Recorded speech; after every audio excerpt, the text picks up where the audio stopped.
So 4 years ago, we saw this spot and it was just bare ground and all dusty, and we were like, we should totally make a garden here.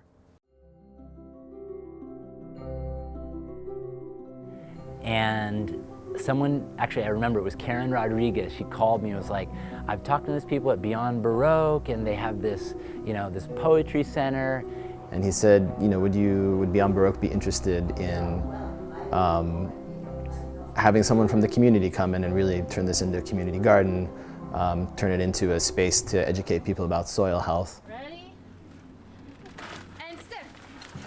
Then we realized over time that it needed an intention and a focus, and that became, how do we serve the homeless in our community? I was able to help the environment and help the community and really have a sense of self-worth that was more important than just being some kid on the street. This garden has transformed so many lives. We love to experience being a part of a group of people. It gave me a deep purpose that I needed, and that's to cultivate community and to foster and nurture the environment as well as the people around me.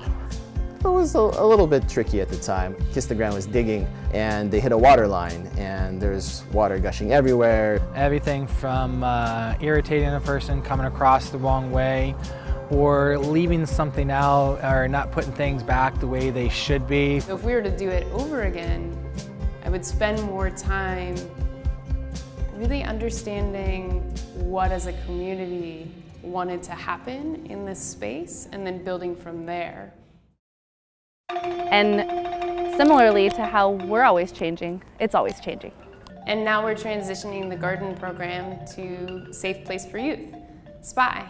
We're going to be able to be more intentional around the programming that we hold here and more intentional around this space being an environment for low barrier supportive employment for our youth experiencing homelessness. It's such a beautiful thing to love, adore, care for, regenerate something, and then allow it to have its own life.